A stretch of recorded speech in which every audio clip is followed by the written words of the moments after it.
जय माता दी। आप सभी पर माँ शैलपुत्री की कृपा सदैव बनी रहे।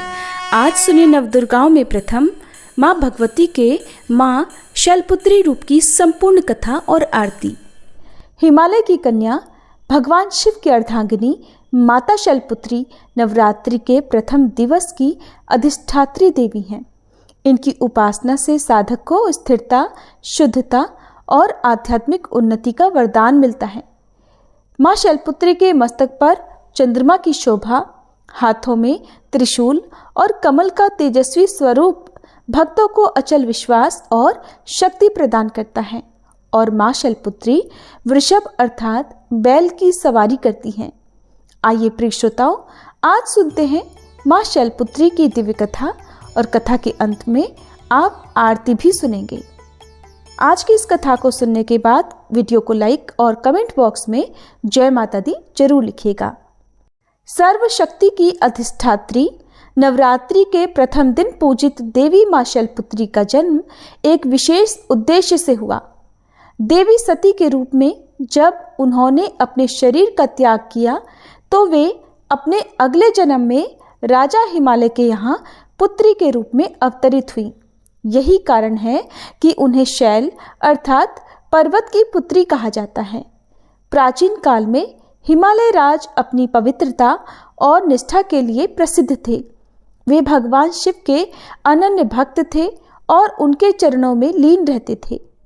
एक दिन जब वे गहन ध्यान में थे तब नारद मुनि वहां आए और उन्होंने कहा, हे राजन, तुम्हारे घर स्वयं आदि शक्ति प्रकट होंगी। वे न केवल इस धरा को दिव्यता से आलोकित करेंगी बल्कि तुम्हारे कुल का गौरव भी बढ़ाएंगी। राजा हिमालय और उनकी रानी ने यह सुनकर देवी भगवती की घोर तपस्या की। उनकी श्रद्धा और भक्ति से प्रसन्न होकर माँ भगवती ने उन्हें आशीर्वाद दिया कि वे स्वयं उनकी पुत्री के रूप में जन्म लेंगी। कुछ समय बाद रानी को एक दिव्य कन्या की प्राप्ति हुई जो अत्यंत तेजस्वी और दिव्य आभा से युक्त थी। शैलपुत्री के रूप में जन्म लेने के बाद देवी का बाल्यकाल अत्यंत अद्भुत रहा। उनके जन्म से ही घर, परिवार और राज्य में सुख समृद्धि बढ़ने लगी। जब वे छोटी थीं तभी उनमें असाधारण शक्तियां देखी गई। बचपन से ही वे प्रकृति से गहरा जुड़ाव रखती थीं। पर्वतों की गुफाओं में ध्यान लगाना, नदियों के जल में कमल की तरह क्रीड़ा करना और जीव जंतुओं को स्नेह देना उनके स्वभाव में था। उनकी उपस्थिति मात्र से वातावरण शांत और पवित्र हो जाता था। कभी कभी वे ध्यान में लीन हो जाती और उनका मुखमंडल दिव्य तेज से दमकने लगता। राजा हिमालय को ये आभास हो गया था कि उनकी पुत्री कोई साधारण कन्या नहीं बल्कि स्वयं भगवती का अवतार है। उन्होंने नारद मुनि से इसका रहस्य पूछा। तब उन्होंने कहा, हे राजन, ये वही देवी हैं जो पहले दक्ष प्रजापति की पुत्री सती थी। उन्होंने अपने पति महादेव का अपमान सहन न करते हुए योगाग्नि में देह त्यागी थी। अब वही आपके घर पुत्री रूप में जन्म लेकर अपने सती धर्म की पुनः स्थापना करेंगी। यह सुनकर राजा हिमालय को गर्व हुआ और वे अपनी पुत्री को हर प्रकार से शिक्षा देने लगे। जब देवी ने युवावस्था प्राप्त की तब उनका स्वरूप और भी दिव्य प्रतीत होने लगा। वे वृषभ पर सवार, त्रिशूल धारण किए और मस्तक पर अर्धचंद्र को धारण किए रहती थी। उनका यह दिव्य स्वरूप संपूर्ण सृष्टि को यह संदेश देता है कि वे स्थिरता, साहस और भक्ति का प्रतीक हैं। शैलपुत्री के रूप में जन्म लेने के बाद देवी का जीवन एक नई दिशा की ओर अग्रसर हुआ। अब उन्हें भगवान शिव से पुनः विवाह करना था, जिसके लिए उन्होंने कठोर तपस्या का संकल्प लिया और यही तपस्या आगे चलकर महादेव से उनके पुनर्मिलन का कारण बनी। माँ शैलपुत्री की पूजा करने से व्यक्ति को स्थिरता, आत्मविश्वास और भक्ति का आशीर्वाद प्राप्त होता है। जो भी भक्त सच्चे मन से माँ की आराधना करता है उसके जीवन में सुख समृद्धि की वृद्धि होती है। माँ शैलपुत्री का जन्म एक विशेष उद्देश्य से हुआ था। वे पूर्व जन्म में माता सती थीं, जो भगवान शिव की अर्धांगिनी थी, लेकिन उन्होंने अपने पिता दक्ष प्रजापति के अपमान से आहत होकर योगाग्नि में अपने प्राण त्याग दिए थे। और यही माता सती ने अपने अगले जन्म में राजा हिमालय की पुत्री के रूप में जन्म लिया और वे शैलपुत्री के रूप से विख्यात हुई। माता सती का जन्म ब्रह्मा जी के पुत्र दक्ष प्रजापति के घर हुआ। वे बचपन से ही भगवान शिव की आराधना में लीन रहती थी। कठिन तपस्या के बाद भगवान शिव ने उन्हें अपनी अर्धांगिनी के रूप में स्वीकार किया, लेकिन उनके पिता दक्ष प्रजापति शिव जी को योग्य वर नहीं मानते थे। एक बार दक्ष प्रजापति ने एक भव्य यज्ञ का आयोजन किया, जिसमें सभी देवताओं और ऋषियों को आमंत्रित किया गया, लेकिन भगवान शिव और देवी सती को निमंत्रण नहीं भेजा। जब माता सती को इस बात का पता चला तो वे अपने पिता के घर जाने के लिए उत्सुक हुई। भगवान शिव ने उन्हें समझाया कि बिना निमंत्रण जाना उचित नहीं होगा, लेकिन माता सती अपने मायके जाने के लिए अडिग रहीं। यज्ञ स्थल पर पहुंचने के बाद माता सती ने देखा कि वहां भगवान शिव का अपमान किया जा रहा था। दक्ष प्रजापति ने अपशब्द कहे और शिव जी को अयोग्य कहा। ये देखकर माता सती सहन नहीं कर पाई और उन्होंने क्रोधित होकर अपने पिता को उत्तर दिया, जिस शिव को समस्त ब्रह्मांड पूजता है उनके लिए अपशब्द कहकर आपने घोर अनर्थ किया है। अब मैं इस शरीर में एक क्षण भी नहीं रहूंगी। इतना कहकर माता सती ने अपने योगाग्नि से देह त्याग कर दिया। भगवान शिव ये सब जानकर अत्यंत क्रोधित हुए और उन्होंने अपने गण वीरभद्र को भेजकर दक्ष प्रजापति का यज्ञ विध्वंस करा दिया। माता सती के देह त्याग के बाद भगवान शिव ने उनका मृत शरीर उठाकर संपूर्ण ब्रह्मांड में तांडव किया। ये देखकर सभी देवता भयभीत हो गए। तब भगवान विष्णु ने सुदर्शन चक्र से देवी सती के शरीर को खंड खंड कर दिया, जिससे उनके अंग विभिन्न स्थानों पर गिर गए। यही स्थान शक्तिपीठ कहलाते हैं। अब माता सती को अपने शिव से पुनर्मिलन के लिए एक और जन्म लेना था, जिसके लिए वे इस बार राजा हिमालय के घर पुत्री रूप में अवतरित हुई और शैलपुत्री के रूप में जानी गई।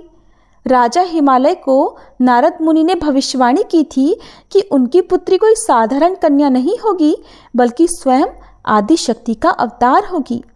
कुछ समय बाद जब हिमालय की रानी को एक तेजस्वी पुत्री प्राप्त हुई तो पूरी प्रकृति हर्षित हो उठी। इस बार देवी ने निश्चय किया कि वे भगवान शिव को पुनः प्राप्त करने के लिए कठोर तपस्या करेंगी। जैसे जैसे शैलपुत्री बड़ी हुई, उनके भीतर दिव्यता झलकने लगी। देवी शैलपुत्री को अपने पूर्व जन्म की स्मृतियां जागृत हुई और उन्होंने संकल्प लिया कि वे भगवान शिव को पुनः पति रूप में प्राप्त करेंगी। इस उद्देश्य से उन्होंने गहन तपस्या का मार्ग चुना। वे अब पर्वतों की गुफाओं में जाकर ध्यान लगाने लगी। कठोर ब्रह्मचर्य का पालन करते हुए अपना संपूर्ण जीवन शिव आराधना में उन्होंने समर्पित कर दिया। पहले वर्षों तक वे केवल फल और फूल खाकर रहीं, फिर केवल पत्तों पर जीवन यापन करने लगी, जिससे उन्हें अपर्णा कहा गया। अंततः उन्होंने निर्जल और निराहार रहकर घोर तपस्या की। मां शैलपुत्री की तपस्या से समस्त देवगण चकित थे। इंद्रदेव को चिंता हुई कि यदि माता की तपस्या पूर्ण हो गई तो शिवजी उनसे विवाह के लिए बाध्य हो जाएंगे। इसलिए उन्होंने कामदेव को भेजा ताकि उनकी तपस्या भंग की जा सके। कामदेव ने मोहिनी बाणों का प्रयोग किया, लेकिन देवी अडिग रहीं। आखिरकार भगवान शिव एक ब्राह्मण के रूप में उनके सामने प्रकट हुए। भगवान शिव ने उनसे कहा, हे देवी, तुम कौन हो और इस कठोर तपस्या का क्या उद्देश्य है? देवी शैलपुत्री ने अपने तपोबल से जान लिया था कि उनके सामने कोई और नहीं बल्कि स्वयं भगवान शिव हैं। तब देवी शैलपुत्री ने उत्तर दिया, हे प्रभु, मैं पूर्व जन्म में आपकी अर्धांगिनी सती थी। अब मैंने पुनः जन्म लिया है और आप ही मेरे एकमात्र स्वामी हैं। अगर आप मुझे स्वीकार नहीं करेंगे तो मैं फिर से अनंत जन्मों तक तपस्या करती रहूंगी। भगवान शिव उनकी भक्ति, प्रेम और समर्पण से प्रसन्न हुए और उन्हें अपनी अर्धांगिनी रूप में स्वीकार करने का वचन दिया। जब भगवान शिव ने विवाह के लिए अपनी स्वीकृति दे दी तो संपूर्ण ब्रह्मांड में हर्ष छा गया। देवता, ऋषि, मुनि और स्वयं राजा हिमालय इस शुभ समाचार से आनंदित हो गए। राजा हिमालय ने भव्य आयोजन की तैयारी की। समस्त देवताओं ने इस पावन विवाह के लिए मंगल गान किया। अंततः भगवान शिव और माता शैलपुत्री का विवाह विधि पूर्वक संपन्न हुआ। माँ शैलपुत्री की भगवान शिव को पुनः प्राप्त करने की कथा हमें सिखाती है कि सच्ची निष्ठा और समर्पण से असंभव भी संभव हो जाता है। धैर्य और दृढ़ संकल्प के बिना जीवन में कोई भी लक्ष्य प्राप्त नहीं किया जा सकता। भगवान शिव स्वयं कहते हैं कि जो भक्ति और प्रेम में अडिग रहता है उसे वे अवश्य स्वीकार करते हैं।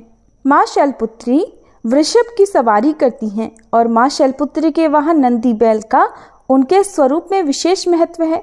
देवी शैलपुत्री जो हिमालय राज की पुत्री हैं, उनके साथ नंदी का संबंध केवल वाहन का नहीं बल्कि एक भक्त और आराध्य का है। ये कथा हमें बताती है कि कैसे एक साधारण बैल भगवान शिव का परम भक्त बना और माँ शैलपुत्री के साथ जुड़ा। नंदी के पूर्व जन्म की कथा भी अब आप सभी सुनिए। प्राचीन काल में ऋषि शिलाद ने संतान प्राप्ति के लिए घोर तपस्या की। उन्होंने भगवान शिव से प्रार्थना की कि उन्हें एक ऐसा पुत्र प्राप्त हो जो अमर और अत्यंत तेजस्वी हो। भगवान शिव ने उनकी तपस्या से प्रसन्न होकर उन्हें एक पुत्र प्रदान किया जो वास्तव में शिव जी का ही अंश था। इस बालक का नाम नंदी रखा गया। वह जन्म से ही तेजस्वी और अत्यंत बलशाली था। बचपन से ही नंदी को भगवान शिव के प्रति अगाध भक्ति थी। जैसे जैसे वह बड़े हुए उनकी भक्ति और बढ़ती गई। जब नंदी युवा हुए तो उन्हें ज्ञात हुआ कि उनका जीवन केवल सांसारिक कार्यों के लिए नहीं बल्कि भगवान शिव की सेवा के लिए समर्पित होना चाहिए। इसके लिए वह कैलाश पर्वत की ओर प्रस्थान कर गए और भगवान शिव को प्रसन्न करने के लिए घोर तपस्या करने लगे। उन्होंने कठोर व्रत का पालन किया, केवल वायु और जल पर रहकर भगवान शिव का ध्यान किया। उनकी भक्ति से प्रसन्न होकर स्वयं भगवान शिव प्रकट हुए। भगवान शिव ने नंदी से कहा, वत्स, मैं तुम्हारी भक्ति से अत्यंत प्रसन्न हूँ, मांगो जो तुम्हें चाहिए। नंदी ने उत्तर दिया, हे प्रभु, मेरा एकमात्र लक्ष्य आपकी सेवा करना है, मुझे आपके चरणों में स्थान दीजिए। तब भगवान शिव ने उसे अपना प्रेगण और वाहन बनने का वरदान दिया। इधर जब माता सती ने योगाग्नि में आत्मत्याग किया और पुनः शैलपुत्री रूप में जन्म लिया, तब भगवान शिव ने नंदी को आदेश दिया कि वह उनकी साधना में सहायता करे। जब देवी शैलपुत्री कठिन तपस्या कर रही थी, तब नंदी उनकी रक्षा के लिए सदैव उपस्थित रहते थे। उन्होंने देवी की सेवा की और उनकी तपस्या में किसी भी प्रकार की बाधा नहीं आने दी। देवी ने नंदी की भक्ति और सेवा भाव को देखकर उन्हें आशीर्वाद दिया कि वह सदैव शिव और शक्ति के वाहन के रूप में प्रतिष्ठित रहेंगे। एक समय की बात है जब एक असुर ने देवी शैलपुत्री की तपस्या भंग करने का प्रयास किया। वह राक्षस वेश बदलकर उनके समीप पहुंचा, लेकिन नंदी ने उसे पहचान लिया। नंदी ने अपनी अपार शक्ति से उस असुर का सामना किया। देवी के आशीर्वाद से नंदी ने उसे परास्त कर दिया। तब माँ शैलपुत्री ने नंदी को ये वरदान दिया कि जो भी मेरी पूजा करेगा वह तुम्हारी भी आराधना करेगा और तुम मेरे साथ सदा रहोगे। जो भी माँ शैलपुत्री और भगवान शिव की पूजा करता है उसे नंदी की कृपा भी प्राप्त होती है। नंदी को समर्पित व्यक्ति को शिव शक्ति की विशेष कृपा मिलती है। नंदी की सवारी करने वाली माँ शैलपुत्री धैर्य, सेवा और समर्पण की प्रतीक मानी जाती हैं। माँ शैलपुत्री का संबंध चंद्रमा अर्थात सोम से भी विशेष रूप से जुड़ा हुआ है। वे अपने मस्तक पर अर्धचंद्र धारण करती हैं, जिससे उनका एक नाम सौम्य रूपा भी है। लेकिन क्या आप जानते हैं कि चंद्रदेव को यह सौभाग्य कैसे प्राप्त हुआ कि वे माता के मस्तक पर विराजमान रहे? अब आगे की कथा में आप ये भी जानेंगे कि चंद्रदेव को कैसे ये सौभाग्य प्राप्त हुआ और कैसे चंद्रदेव ने गंभीर श्राप भोगा और फिर माँ शैलपुत्री की कृपा से पुनः अपना तेज प्राप्त किया। चंद्रदेव, जिन्हें सोम भी कहा जाता है, जो अत्यंत सुंदर, तेजस्वी और आकर्षक माने जाते हैं, वे 27 नक्षत्रों के स्वामी हैं और उन्होंने राजा दक्ष प्रजापति की 27 कन्याओं से विवाह किया था, लेकिन उन्होंने अपने विशेष रूप से रोहिणी नामक पत्नी को ही सबसे अधिक प्रेम दिया, जिससे बाकी 26 पत्नियां उपेक्षित महसूस करने लगी। जब ये बात दक्ष प्रजापति को पता चली तो उन्होंने चंद्रदेव को समझाया, लेकिन उन्होंने इस बात को अनदेखा कर दिया। इससे क्रोधित होकर राजा दक्ष ने उन्हें क्षय होने अर्थात धीरे धीरे लुप्त होने का श्राप दे दिया। श्राप के प्रभाव से चंद्रदेव की चमक धीरे धीरे कम होने लगी, जिससे देवताओं की संपूर्ण सृष्टि में संकट उत्पन्न हो गया। चंद्रदेव अत्यंत व्याकुल हुए और सभी देवताओं से सहायता मांगी, लेकिन कोई समाधान नहीं मिला। अंततः वे भगवान शिव और मां शैलपुत्री की शरण में पहुंचे। चंद्रदेव ने कैलाश पर्वत पर जाकर घोर तपस्या प्रारंभ की। वे दिन रात भगवान शिव और माता शैलपुत्री का ध्यान करने लगे। चंद्रदेव ने ओम नमः शिवाय मंत्र का जाप करते हुए कठोर तप किया। वे हिमालय की ठंडी गुफाओं में बिना अन्न जल के शिव और शक्ति की आराधना करने लगे। तब उनकी भक्ति से प्रसन्न होकर मां शैलपुत्री ने शिवजी से आग्रह किया कि वे चंद्रदेव को इस श्राप से मुक्त करें। भगवान शिव ने कहा, हे सोम, तुम्हारा ये कष्ट तुम्हारे ही कर्मों का फल है, लेकिन शक्ति की कृपा से तुम इस श्राप से पूरी तरह मुक्त तो नहीं, परंतु नियंत्रित हो सकते हो। मां शैलपुत्री ने उन्हें आशीर्वाद देते हुए कहा, हे चंद्रदेव, तुम्हें मेरे मस्तक पर स्थान प्राप्त होगा। जब तुम क्षीण हो जाओगे तब तुम पुनः पूर्ण होकर चमकोगे। तुम्हारी ये अवस्था अब अमर रहेगी और इसी चक्र को चंद्रमास का नाम दिया जाएगा।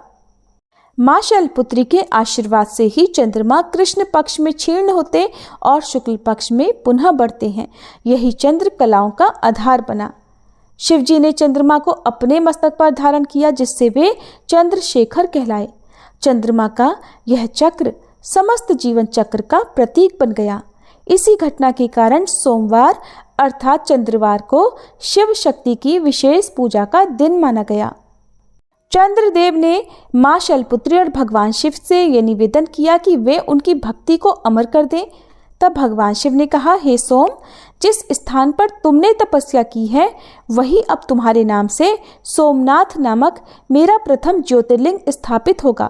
यहाँ आने वाले भक्तों के सभी पाप और कष्ट दूर होंगे।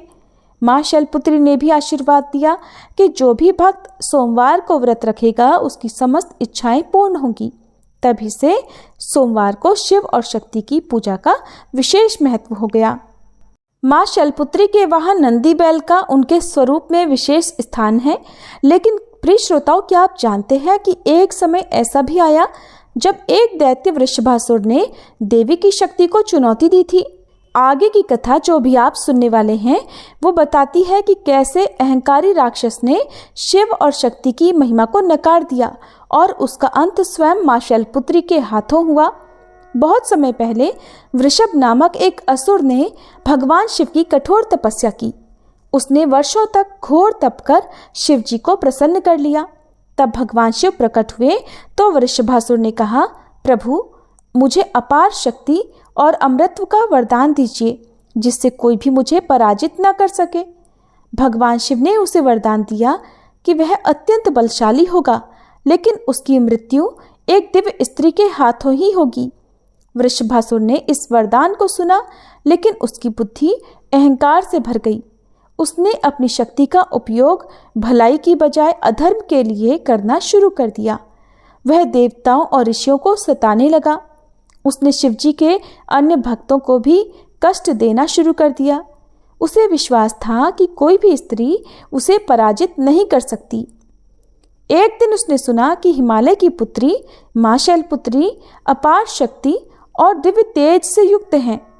अहंकारी वृषभासुर को यह सहन नहीं हुआ कि कोई स्त्री उससे अधिक शक्तिशाली हो सकती है। तब वह कैलाश पर्वत की ओर बढ़ा और मां शैलपुत्री को ललकारते हुए बोला, हे शैलपुत्री, तुम स्त्री होकर मेरी शक्ति की बराबरी कैसे कर सकती हो? अगर तुम्हें अपने बल पर विश्वास है तो आओ और मुझसे युद्ध करो। मां शैलपुत्री शांत थीं। उन्होंने वृषभासुर को समझाने का प्रयास किया, हे वृषभ, अहंकार का अंत निश्चित है। यदि तुम शिवजी के सच्चे भक्त हो तो अपनी शक्ति का उपयोग सद्मार्ग के लिए करो। लेकिन माँ शैलपुत्री की इन बातों का वृषभासुर पर कोई भी प्रभाव नहीं पड़ा और उसने देवी पर आक्रमण कर दिया। माँ शैलपुत्री ने जैसे ही वृषभासुर का अहंकार देखा, उन्होंने अपना महाकाली स्वरूप प्रकट किया। उनके नेत्र अंगारे समान जलने लगे, त्रिशूल उनके हाथों में चमकने लगा। उनकी सवारी नंदी बैल भी गगन भेदी गर्जना करने लगा। माँ शैलपुत्री ने वृषभासुर से कहा, अब तेरा अंत निकट है, और ऐसा कहकर उन्होंने त्रिशूल से वृषभासुर का वध कर दिया और उसके अंत के साथ ही संपूर्ण संसार में पुनः शांति स्थापित हो गई। इस प्रकार माँ शैलपुत्री केवल करुणा की ही देवी नहीं बल्कि दुष्टों का संहार करने वाली महाशक्ति भी हैं और अहंकार से हमेशा पतन होता है, चाहे व्यक्ति कितना भी शक्तिशाली क्यों ना हो। आइए अब सुनते हैं माँ ज्वाला देवी की कथा। प्राचीन किंवदंतियों के अनुसार बात उस समय की है जब दैत्य हिमालय पर्वत पर अपना अधिकार जमाकर देवताओं को परेशान कर रहे थे। तब भगवान विष्णु के नेतृत्व में देवताओं ने उनका नाश करने का निश्चय किया। उन्होंने अपनी शक्तियों को केंद्रित किया और धरती से तब विशाल ज्वालाएं उठी और उसी अग्नि ज्वाला से कन्या का जन्म हुआ, जिन्हें आदि शक्ति प्रथम शक्ति माना जाता है। सती या देवी पार्वती के नाम से प्रसिद्ध वह प्रजापति दक्ष के घर में पली बढ़ी और बाद में भगवान शिव की अर्धांगिनी बनी। एक बार जब इनके पिता ने भगवान शिव का अपमान किया और इसे स्वीकार न कर पाने के कारण उन्होंने आत्मदाह कर लिया, और फिर जब भगवान शिव को अपनी पत्नी की मृत्यु का समाचार मिला तो उनके क्रोध की सीमा नहीं रही और उन्होंने सती के शरीर को धारण करके तीनों लोकों में तांडव करना शुरू कर दिया, विचरण करना शुरू कर दिया। अन्य देवता उनके क्रोध से कांप उठे और तब उन्होंने भगवान विष्णु की शरण ली और भगवान विष्णु से सहायता की याचना की। तब भगवान विष्णु ने बाणों की बौछार की। कुछ जगह पर भगवान विष्णु के सुदर्शन चक्र धारण करने की और सती के शरीर को जो योगाग्नि में भस्म हो गया था, उन शरीर के हिस्सों को सुदर्शन चक्र से काटने की बात भी कही जाती है। और इस प्रकार बाणों की बौछार जो देवी सती के शरीर पर लगी तो उनके टुकड़े टुकड़े हो गए और जिन जगह पर जिन स्थानों पर वे टुकड़े गिरे वहां 51 पवित्र शक्तिपीठ बन गए। देवी सती की जीभ ज्वाला जी पर गिरी थी और देवी उस प्राचीन चट्टान की दरारों से जलती हुई छोटी छोटी ज्वालाओं के रूप में प्रकट होती हैं जो नीले रंग की होती हैं। कहा जाता है कि सदियों पहले एक ऐसा चरवाहा था जो गाय चराने जाता था, लेकिन वापस लौटने पर उसकी एक गाय थी जो कभी दूध नहीं देती थी। आखिर क्या कारण हो सकता है कि भरपेट चारा खाने के बाद भी गाय दूध नहीं देती? और इसका कारण जानने के लिए एक दिन उस चरवाहे ने गाय का पीछा किया। तब उस चरवाहे ने जंगल में से एक कन्या को निकलते देखा जिसने गाय का दूध पिया और देखते ही देखते वह एक चमकती हुई रोशनी में गायब हो गई। अब चरवाहा राजा के पास गया और राजा को पूरी बात बताई। राजा को इस कथा का ज्ञान था कि देवी सती की जीभ इसी क्षेत्र में गिरी थी। तब राजा ने उस पवित्र स्थान को खोजने का प्रयास किया, लेकिन सफलता नहीं मिली। और फिर कुछ वर्षों के बाद चरवाहा राजा के पास ये बताने गया कि उसने पहाड़ों में एक ज्वाला जलती देखी है। ढूंढने पर राजा को वह स्थान मिल गया और उन्होंने पवित्र ज्वाला जी के दर्शन किए। फिर उन्होंने वहां पर एक मंदिर बनवाया और नियमित पूजा के लिए पुजारियों की भी व्यवस्था की। ऐसा माना जाता है कि बाद में पांडवों ने मंदिर का जीर्णोद्धार कराया। लोकगीत पंजन पंजन पांडवन 13 भवन बनाया इसी विश्वास का प्रमाण है कि पांडवों ने ही उस मंदिर का जीर्णोद्धार कराया था और फिर राजा भूमिचंद ने सबसे पहले इस मंदिर का निर्माण कराया था। माँ ज्वाला देवी के विषय में एक और कथा है जो कि भक्त गोरखनाथ जी से संबंधित है। माँ ज्वाला जी के एक परम भक्त थे गोरखनाथ जी, और एक बार वे माँ से भोजन करने के लिए आग जलाकर पानी गर्म करने का आग्रह करने लगे और स्वयं भिक्षा लेने गए, लेकिन वे कई दिनों तक वापस नहीं लौटे। माना जाता है कि वे आज भी भिक्षा लेकर नहीं लौटे और उनकी प्रतीक्षा में ही माँ ज्वाला आज तक अग्नि जलाए बैठी हैं और कहते हैं कि जब कलयुग का अंत होकर सतयुग आएगा तब गोरखनाथ लौटकर माँ से मिलने आएंगे। माँ ज्वाला देवी शक्तिपीठ हिमाचल प्रदेश के कांगड़ा में स्थित है और ये वही जगह है जहाँ पर देवी सती की जिह्वा गिरी थी। यहाँ पर देवी की 9 ज्योतियाँ हैं जो महाकाली, अन्नपूर्णा, चंडी, हिंगलाज, विंध्यावासिनी, महालक्ष्मी, सरस्वती, अंबिका और अंजनी देवी के नाम से जानी जाती हैं। इन ज्योतियों को प्रज्वलित रखने के लिए घी या तेल की आवश्यकता नहीं पड़ती है, बल्कि प्राकृतिक रूप से जलती ही रहती हैं। मुगल बादशाह अकबर ने एक बार इन ज्वालाओं को बुझाने का या फिर रोकने का प्रयास भी किया था, लेकिन वह असफल रहा और फिर उसने हार मानते हुए देवी को सोने का एक छत्र भेंट किया था, लेकिन देवी ने उसे एक विचित्र धातु में बदल दिया, जिससे देवी पर राजा अकबर को भी विश्वास हो गया। ये बात तो हम सभी जानते हैं कि हजारों वर्षों से भारत विदेशी आक्रांताओं का गुलाम रहा, जिनके मन में हिंदू धर्म के प्रति मात्र घृणा का ही भाव था और इसी भाव से ग्रसित होकर मुगल शासकों ने हिंदू धार्मिक जगहों को, हिंदू मंदिरों को नुकसान पहुंचाने का काम भी किया और इसी क्रम में धार्मिक स्थलों को नुकसान पहुंचाने की इच्छा से एक बार मुगल शासक ज्वालाजी मंदिर भी पहुंचे। मुगल शासक अकबर तो अपनी सेना लेकर ज्वालाजी मंदिर पहुंचा, जिसने सदियों से जल रही इन ज्वालाओं को पानी डालकर बुझाने का प्रयास किया। इसके अलावा इन ज्वालाओं को लोहे के तवे से भी ढका गया, लेकिन ज्वाला के प्रभाव से तवे में भी छेद हो गया, लेकिन ज्वालाएं नहीं बुझी और आखिरकार अकबर ने हार मान ली और उसे ज्वालाजी मंदिर से वापस लौटना पड़ा। यहाँ पास में ही एक कुंड भी है जिसे गोरखनाथ जी की डिब्बी कहा जाता है और इस कुंड से लगातार भाप निकलती रहती है।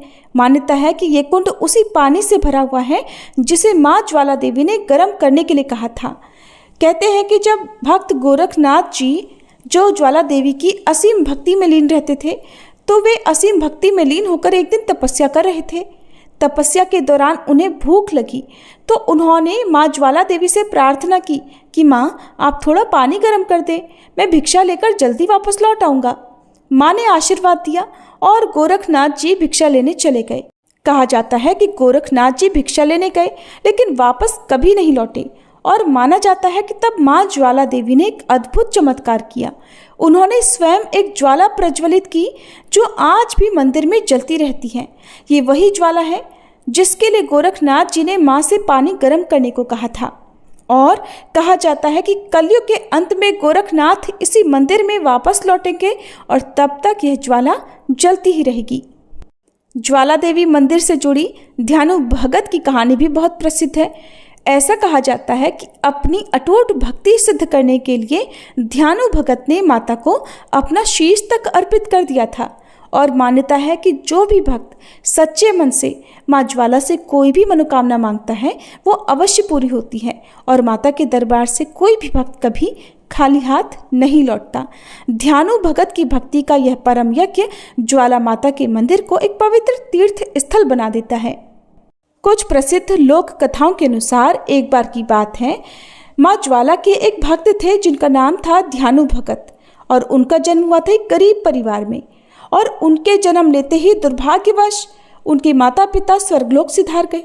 इस बात पर सारे गांव वाले ध्यानु भगत को ताना देने लगे, उन्हें मनहूस कहने लगे। कोई भी ध्यानु भगत के साथ खेलता तक नहीं था।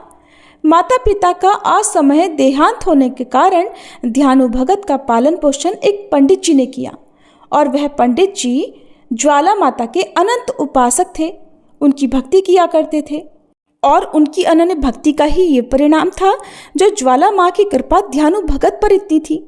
जब ध्यानु भगत ने पंडित जी से अपनी माँ के बारे में पूछा तो पंडित जी कहा करते, तेरी माँ तो साक्षात ज्वाला में है।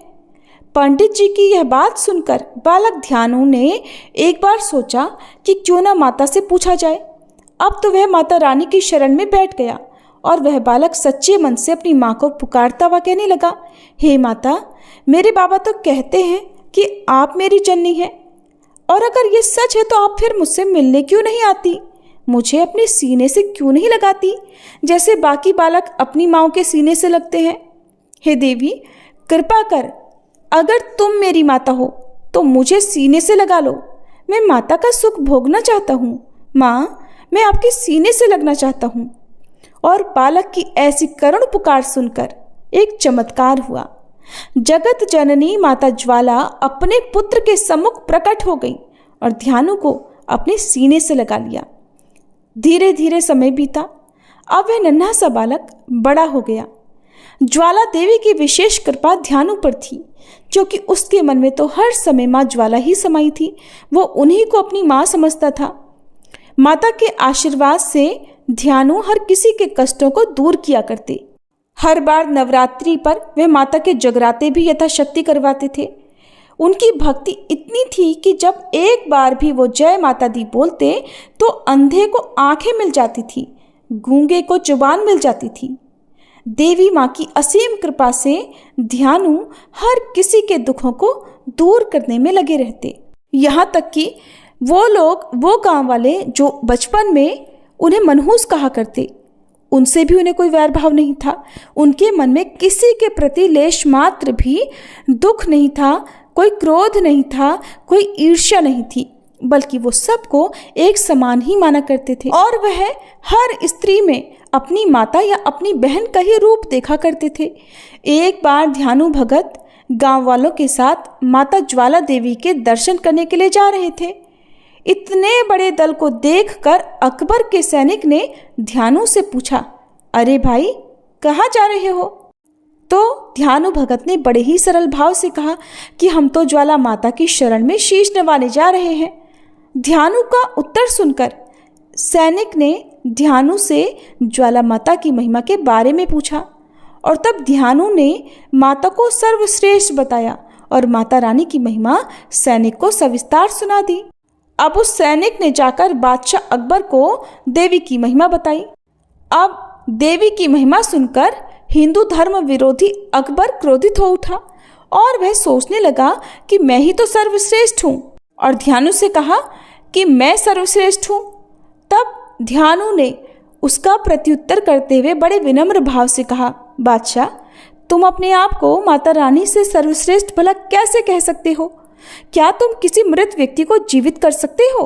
इतना सुनते ही अकबर तो मारे क्रोध के तिलमिला उठा और उसने ध्यानु भगत के घोड़े का शीश काट दिया और फिर ध्यानु से कहा कि अगर तुम्हारी माता सर्वश्रेष्ठ है तो बोलो इस घोड़े के शीश को जोड़ने के लिए और इसे पुनर्जीवित करने के लिए।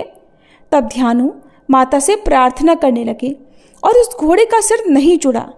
तब ध्यानु भगत ने अपना शीश माता को अर्पण कर दिया और अपने भक्त का ऐसा अटूट विश्वास देखकर ज्वाला माता प्रकट हुई और उन्होंने ध्यानु और घोड़े का सिर जोड़ दिया। जब यह बात अकबर ने सुनी तो वह क्रोध से तिलमिला गया और उसने देवी ज्वाला पर तवे रख दिए। भारी भरकम तवा रख दिया ताकि वह ज्वाला बुझ जाए, लेकिन वह जोत तो तवे को चीर कर ही बाहर निकल आई। ज्वाला नहीं बुझी। ये देखकर अकबर ने अब की बार ज्वाला माता के दर के पास में नहरें खुदवा दी ताकि पानी से ज्वाला बुझ जाए, लेकिन ज्वाला फिर भी नहीं बुझी। तब अकबर को माता पर पूर्ण विश्वास हुआ और वह बड़े अभिमान के साथ देवी ज्वाला के मंदिर में सोने का छत्र लेकर गया। पर वह छत्र क्योंकि अभिमान में भरकर दिया गया था, इसलिए वह छत्र सोने से बदलकर किसी और धातु में बदल गया। वो क्या धातु है इसका आज तक पता तो कोई भी नहीं लगा पाया है, और ये देखकर अकबर उसी तरह वापस लौट गया जैसे वह आया था। माना जाता है कि ज्वाला माता के मंदिर में आज भी वह छत्र रखा जाता है। प्रेम से बोलिए ज्वाला माता की जय। माँ शैलपुत्री की महिमा अपार, करें हम सच्चे मन से उनकी जय जयकार। अगली कथा में फिर मिलेंगे, नव दुर्गा की लीला संग चलेंगे। अब सुनिए श्री दुर्गा चालीसा पाठ और आरती। नमो नमो दुर्गे सुख करनी, नमो नमो अम्बे दुख हरनी। निरंकार है ज्योति तुम्हारी, तिहु लोक फैली उजियारी।